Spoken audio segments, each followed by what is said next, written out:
Good morning everybody, good morning student. आज हम लोग अपना नेक्स्ट कौशल की तरफ आगे बढ़ेंगे। हमने लास्ट टाइम में कौशल जो कवर किया था वो स्पष्टीकरण कौशल हमारा कवर हो गया, प्रश्न कौशल वो कवर हो गया, उसके बाद हमारा उद्देश्य कथन कौशल वो कवर हो गया। अब हम अपने नेक्स्ट इंटरेस्टिंग कौशल की तरफ आते हैं जो है उद्दीपन परिवर्तन कौशल। उद्दीपन वर्ड जो है, हाँ क्लास थोड़ा सा फास्ट लूंगी, ध्यान दीजिएगा हर एक वर्ड पर। उद्दीपन परिवर्तन कौशल में उद्दीपन जो वर्ड है ये आप इससे अवगत हो चुके होंगे, रूबरू हो चुके होंगे जब आपने एजुकेशन फर्स्ट पढ़ी होगी आपने, यानी कि बाल विकास पढ़ा होगा तो उस समय आपको उद्दीपन वर्ड एक आया होगा। तो मैं फिर से आपको हाईलाइट करती हूँ उद्दीपन वर्ड। देखिए उद्दीपन होता क्या है, उद्दीपन क्या होता है? उद्दीपन एक क्रिया होती है, ठीक, जिसके कारण कोई चेंजेस आता है। इंग्लिश में कहते हैं जैसे स्टिमुलस, एक लालच का आना, एक लार जागृत होना, लालच का आना इन द सेंस जैसे ये कहेंगे कि किसी कार्य को करने के लिए प्रेरित होना। और प्रेरित कब होते हैं? जब किसी चीज के प्रति स्टिमुलस हो जाते हैं, बहुत आकर्षित हो जाते हैं, तभी तो हम प्रेरित होते हैं। जैसे कोई चीज हम देखते हैं हमारे सामने से निकली, अब वो मेरी बहुत मन पसंदीदा चीज है, तो हम उसको देखते ही क्या करते हैं, मेरे मुंह में पानी आ जाता है। क्यों? क्योंकि हम मेरे लिए उद्दीपन का कार्य कर रही है वो वस्तु, वो चीज। जैसे कि मान लीजिए कि मैक्सिमम लोगों को पानी के बताशे बहुत पसंद है, तो पानी का बताशा जैसे ही वो एक टन टन टन टन घंटी भी बजती है ना, तो हम लोग को लगता है कि हाँ वही वो आ गया। तो उसकी साउंड से ही हमारे अंदर एक उद्दीपन क्रिया जो है वो स्टार्ट हो जाती है। तो उसी तरीके से उद्दीपन वो क्रिया होती है जो हमें आकर्षित करे या हमें हमारे अंदर लालच प्रदान करे उस चीज को, उस वस्तु को पाने के लिए, ठीक है। या यूं कह लीजिए कि शिक्षक अपनी कुछ ऐसी क्रियाएं करता है, कुछ ऐसी एक्टिविटीज करता है जिसके कारण छात्रों में शिक्षा के प्रति या पढ़ने के प्रति उसके अंदर व्यवहार परिवर्तन हो, और वही व्यवहार जो परिवर्तन होता है वो उद्दीपन कहलाता है। जैसे कि मैं आपको बताती हूँ, जैसे मान लीजिए उद्दीपन और एक वर्ड होता है उद्दीपक। उद्दीपक वो होता है जो वस्तु हमें आकर्षित कर रही है, और जिस वस्तु के द्वारा हम आकर्षण मेरे अंदर आ रहा है वो हो गया उद्दीपन। समझ रहे बात को? बारीकी समझना कि उद्दीपक वो वस्तु हो गई, समझ रहे? जैसे कि मान लीजिए कोई वस्तु के कारण, जैसे कि मान लीजिए शिक्षक जो है किसी एक ऐसी चीज को दिखा के आपको पढ़ा रहा है जिसको देख के आपको बहुत मजा आ गया, ठीक, तो वो देखने से ही आपके अंदर इंटरेस्ट आया, तो वो जो वस्तु थी वो उद्दीपक हुई, वो उद्दीपन नहीं है, लेकिन उसके द्वारा आपके अंदर आकर्षण आ रहा है, दैट इज उद्दीपन। आई थिंक आपका क्लियर हो गया पॉइंट। उद्दीपन और उद्दीपक, उद्दीपक वो वस्तु होती है जिसके द्वारा हम आकर्षण पैदा करते हैं, और उद्दीपन वो क्रिया होती है। बारी को समझिए, उद्दीपन वो क्रिया होती है जिसके कारण आकर्षण आ रहा है, समझ रहे हैं? जैसे कि शिक्षक और शिक्षण, शिक्षक टीचर है और शिक्षक जब टीचिंग करता है, शिक्षण कार्य अपना करता है, तो वो करने वाली क्रिया जो होती है वो उसकी शिक्षण विधि कहलाती है। तो शिक्षण जो है वो क्रिया आ गई, शिक्षण कार्य हो रहा है।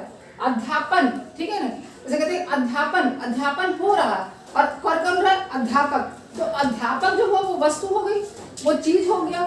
तो उसी प्रकार से आपका उद्दीपन परिवर्तन कौशल, कि आप किसी वस्तु के द्वारा, किसी चीज के द्वारा जानबूझकर कोई हाव भाव का प्रेजेंटेशन ऐसा करते हैं जिसके कारण आपके कौशलों में परिवर्तन आए, छात्र के अंदर परिवर्तन आए।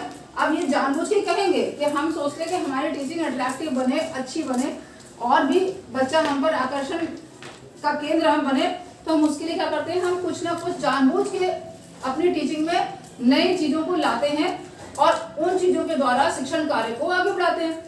तो वो चीजें हमारी जो होती है वो उद्दीपक का कार्य करती हैं, और उद्दीपन उसके कारण पैदा होता है। तो उद्दीपन परिवर्तन कौशल यही कहता है हमारा कि छात्रों के अंदर, शिक्षक छात्रों के अंदर जो जानबूझकर परिवर्तन ले आता है और उन परिवर्तनों के द्वारा उसके अंदर कुछ जानने का कौशल उत्पन्न हो जाए, वो हमारा उद्दीपन परिवर्तन कौशल कहला जाता है, ठीक। अब अगर मैं कह दूं कि जैसे हमारा है कि कौशल होता है ये, तो उसके अंदर कुछ सावधानियां, कुछ प्रयोग करते हैं, कुछ बातें होती हैं, घटक जिसे आप कहते हैं, घटक जैसे कंपोनेंट्स हम कहते हैं, जैसे कि अवधान में निरंतरता बनाए रखें, कि उद्दीपन परिवर्तन कौशल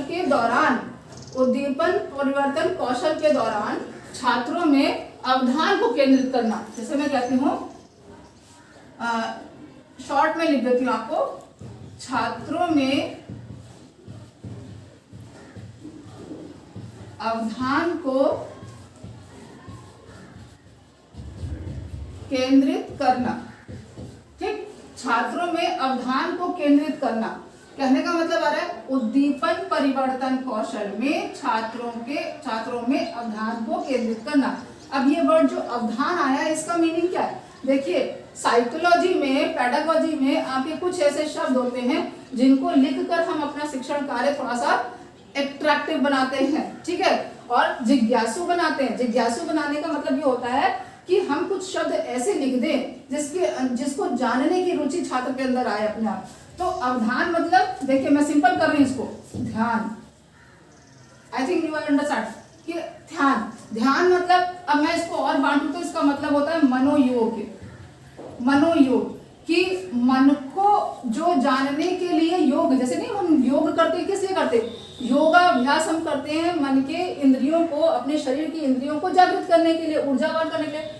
तो उसी प्रकार से छात्रों का ध्यान अपनी ओर केंद्रित करने के लिए हम जो कौशलों का यूज करते हैं, जो उद्दीपकों का यूज करते हैं, वो हमारी उद्दीपन परिवर्तन कौशल कहलाता है। उसके बाद आते हैं कि जैसे कि अपने अवधान में, कहने का मतलब बच्चों का ध्यान बनाए रखने के लिए हमें अपने उसमें निरंतरता बनाए रखनी चाहिए, कि जैसे कहते हैं अवधान में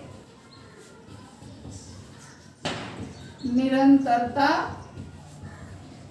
बनाए रखना। कहने का मतलब है डोर जो है वो टूटनी नहीं चाहिए, लिंक जो है वो टूटना नहीं चाहिए। जिस प्रकार से आप समझाने की प्रक्रिया कर रहे हैं, वो समझाने की प्रक्रिया निरंतरता करते रहिए, लेकिन उसमें कुछ चेंजेस भी लाते रहिए। हमेशा एक ही टेक्निक से मत पढ़ाइए। एक ही टेक्निक से आप पढ़ाएंगे तो बच्चे का ध्यान आकर्षण नहीं ले पाएंगे। अपनी विधियों को, अपनी गतिविधियों को चेंजेस करते रहिए, चेंज करते रहिए, किसके अकॉर्डिंग? छात्रों के अकॉर्डिंग, ठीक है। उसके बाद पाठ्य वस्तु, छात्रों को और अधिक परिश्रम करने के लिए, जैसे कि हम कहते हैं कि छात्रों को और अधिक परिश्रम करने के लिए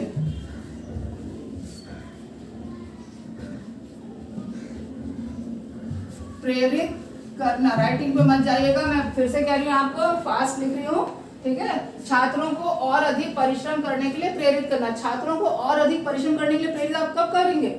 जब आपका शिक्षण कार्य बहुत ही अच्छा होगा, शिक्षण कार्य में थोड़ी मेहनत होगी। जैसे आप मेहनत करके जब शिक्षण कार्य के लिए आएंगे, जैसे मान लीजिए आप कोई बोर्डिंग तैयार करके लाते हैं, आप कोई मॉडल तैयार करके लाते हैं, आप कुछ वस्तु छोटी मोटी, मान लीजिए आप पदार्थ पढ़ा रहे तो कुछ छोटी मोटी घर से ही वस्तु उठा लाए, वहीं पर कुछ पड़ी हुई चीजें जैसे चौक पड़ा, डस्टर पड़ा, आपके जो बेंचें पड़ी रहती, इन सब के द्वारा अगर आप पढ़ा रहे तो छात्र को भी लगता है कि हाँ शिक्षक हमारा हम पर मेहनत कर रहा है।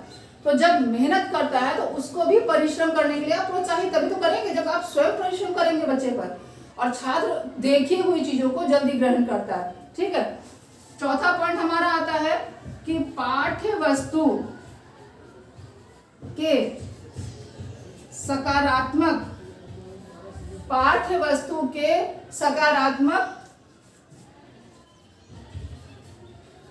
अभिवृत्ति प्रदान करना।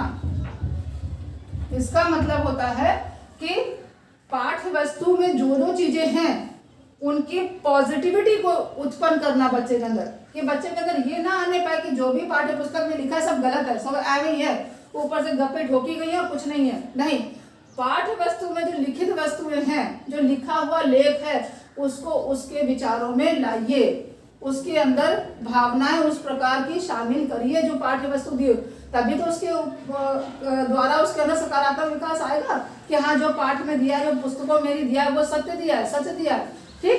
अब ये हमारे थोड़े 4 पॉइंट्स हो गए, और भी होते हैं बट इंपॉर्टेंट यही 4 पॉइंट्स हैं कि बच्चे को ध्यान को केंद्रित करना, निरंतरता बनाए रखना, परिश्रम करने के लिए प्रेरित करना, फिर पाठ्य वस्तु में जो सकारात्मक चीजें हैं वो उनको ग्रास्प कराना कि हाँ अभिवृत्ति जागृत करना, मोटिवेट करना उनको कि हाँ इसमें जो जो चीजें हैं उसको और जानने की उसके अंदर इच्छा हो जाए, ठीक। अब हम अगर सावधानियों की बात करते हैं, सावधानियां, जैसे हम कहते हैं सावधानियों की बात अगर करें तो सावधानियां सबकी सिमिलर होती है। जो अन्य कौशलों में मैंने बताई है वही सावधानियां यहाँ पर भी रहेंगी।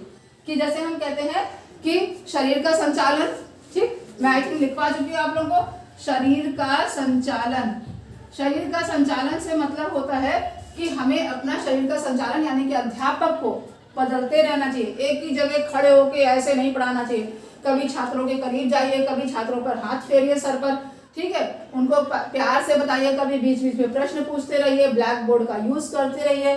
फिर अगर आपका चैप्टर या टॉपिक या पाठ उसमें जरूरत है, नीडेड है, तो श्रव्य दृश्य सामग्री का भी यूज कर लीजिए। इससे क्या होता है कि पाठ में रुचि बनी रहती है।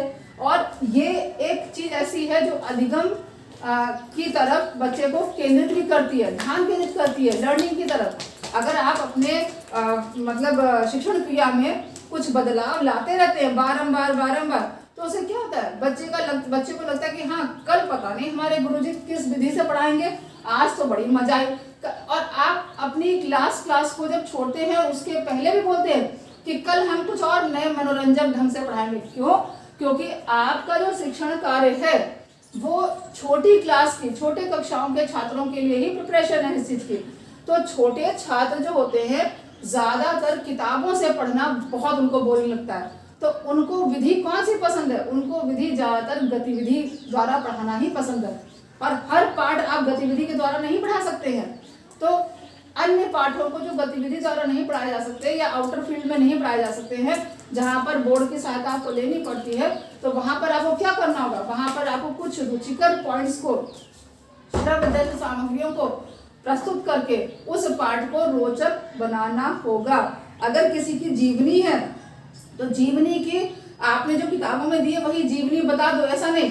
उन जीवनी, उसके जो पर्सन है जिसकी जीवनी है उसकी कुछ शॉर्ट स्टोरीज होती जरूर है, उन स्टोरीज को बच्चों के आगे प्रेजेंट करिए ताकि बच्चे के अंदर जिज्ञासा जागृत हो उस पर्सन को जानने की, और उसके द्वारा पढ़ाया हुआ ज्ञान उसका स्थायी ज्ञान रहता है।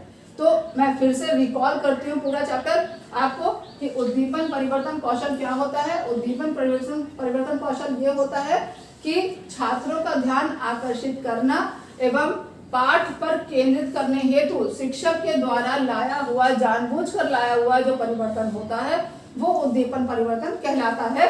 जिसको मैंने आपको एक्सप्लेन भी किया कि उद्दीपन क्या है, उद्दीपक क्या है। इसको क्लियर करना बहुत जरूरी है कि उद्दीपक वो वस्तु होती है जिसके द्वारा बच्चे के अंदर उद्दीपन क्रिया आती है, ठीक है। और छात्रों में अवधान को केंद्रित करना, फिर मनोयोग निरंतर बनाए रखना, अवधान में निरंतरता बनाए रखना, मतलब बच्चे का ध्यान निरंतर आपकी तरफ बना रहे, टूटना नहीं चाहिए कि बच्चे आपस में बात करना शुरू कर दे। इसका मतलब आपकी टीचिंग बोर है, आपका शिक्षण कार्य बोर है, ठीक है। छात्रों को और अधिक परिश्रम करने के लिए प्रेरित करना, पाठ्य वस्तु के सकारात्मक अभिवृद्धि प्रदान करना, सावधानियां, शरीर का संचालन, ब्लैक बोर्ड का यूज, उचित विराम दीजिए, श्रव्य सामग्री को यूज करिए। तो ये सारी आपकी सावधानियां होगी जो पिछले उसमें मैंने टॉपिक में लिखवाई थी। ये आपका उद्दीपन परिवर्तन कौशल हो गया है। आई थिंक इतने में आपके पॉइंट्स क्लियर हो गए होंगे मैक्सिमम। देखिए आपकी चीजों में बहुत छोटे छोटे चीजें होती हैं, ठीक है। जैसे कि मैं आपको छोटा सा एग्जांपल देती हूँ कि एक मटेरियल से, जैसे कि एक वेजिटेबल है आलू, उससे मैक्सिमम डिश बहुत ही प्रिपेयर हो जाती है, ठीक है। और हर एक डिश जो होती है वो अपनी एक खूबी रखती है। तो उसी प्रकार से सारे कौशल हैं, इनमें जितने कौशल है हर कौशल अपना एक इम्पोर्टेंस रखता है। तो इसीलिए उद्दीपन परिवर्तन कौशल ये आज यहाँ पे फिनिश होता है, ठीक। अगर आपको अच्छा लगा तो प्लीज लाइक कर लीजिए, और कोई अगर इससे रिलेटेड क्वेश्चन हो तो कमेंट बॉक्स में डाल दीजिए, उसको हम अगली बार में क्लियर कर देंगे। थैंक्स।